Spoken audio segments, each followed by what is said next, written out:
Hello, I'm Earl, and my opponent is Noah, and he argued why we should stop the war on drugs in Latin America, and I'm going to argue why we should continue the war on drugs in Latin America.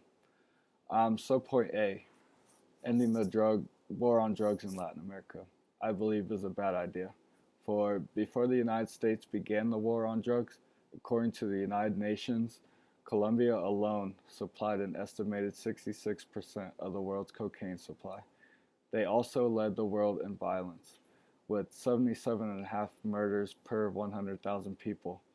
That was more than 13 times the US's murder rate. In 1998, it was estimated that cartels made 1 billion in that year alone from the country's lucrative drug trade. I got all this information from Narcotics and Economics Drive U.S. Policy in Latin America by the International Consortium of Investigative Journalists.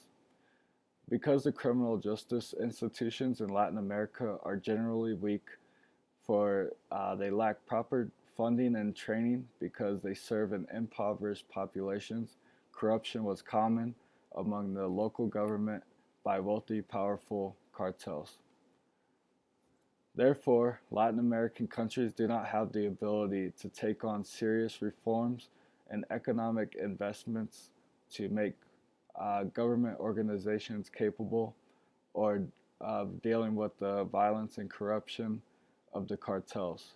Without the U.S. presence in Latin America, the drug cartels would grow much more powerful, and violence, corruption, and the supplyment of drugs would grow tremendously and affect the innocent populace.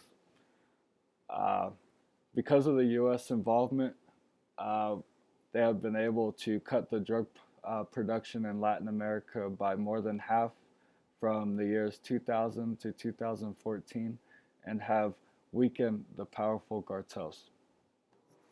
Subpoint B. Noah mentions that the war on drugs has caused racial profiling amongst law enforcement and minorities, specifically African Americans. I agree that this is a troubling problem in our country. Because of the racial profiling, cops are not well represented or trusted in the African American community and has caused tension between the two groups. For African Americans are known to be treated unequally as a Caucasian American in our justice system. Therefore, according to an article, the simple strategies that could fundamentally change how communities view their police by Kate Abby Lamberts and Joseph Urbantrot. Um, Police can use a tactic called community policing, uh, which could build better relationships in their community. Community policing involves forming partnerships between police and community organizations, prioritizing transparency, actively pursuing feedback, and establishing programs that allow police to engage with residents outside of enforcing the law. I believe this tactic could help ease the racial tension for cops will be more active in the community in a good way, and that this tactic can be used without ending the war on drugs. So, point C, his next argument is about the overcrowding of prisons and those incarcerated due to the war on drugs. He mentions the rate of those incarcerated tremendously rose from 1980 to 1997 from 50,000 to 400,000 incarcerated for just a non-violent drug offense. I also agree that this is a huge amount and many were dealt unfair sentences for just a non-violent drug offense. But there are alternatives better than uh, ending the war on drugs for these non-violent offenders. Because it is a minor offense, the amount of those incarcerated should not be serving jail or prison sentences, especially those for a first-time offense. Uh, Therefore, there are other alternatives that I will list. Um, Use trained healthcare professionals to screen, assess, and treat substance involved offenders and provide care for co occurring physical and mental health problems, provide comprehensive pre-release planning and aftercare to continue treatment services for inmates with addiction, require addiction treatment for inmates to be medically managed, expand the use of treatment-based alternatives to jail and prison, require accreditation for prison and jail-based treatment programs and providers. These are great alternatives for inmates with um, addictions.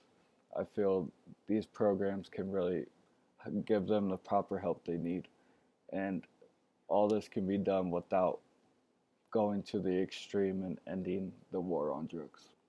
Subpoint D. He brings up the idea of decriminalizing drugs and how the war on drugs has cost the U.S. over $1 trillion. In my opinion, the $1 trillion has been worth it. Who knows how many drugs have been kept off the street, how many lives have been saved. Um, in this country, we have things that are legal that affect our bodies, and uh, there's there continues to be the fight against abuse and addiction. For instance, uh, we spend $72 billion every year on treating prescription drug abuse. We spend $223.5 billion on uh, alcohol abuse. We spend $300 billion a year on smoking related illnesses. Um, because because we legalize a drug or drugs does not mean people will use them responsibly and give more options of and have to pay for more things to fight addiction and abuse with. And decriminalizing drugs will just cause more drugs to be on the streets, for no one will fear the minor punishment. Therefore, to legalize drugs or drugs will hurt the U.S. economy and affect everyday life. And decriminalizing drugs will just cause more drugs to be on the street, for punishment will not be as harsh.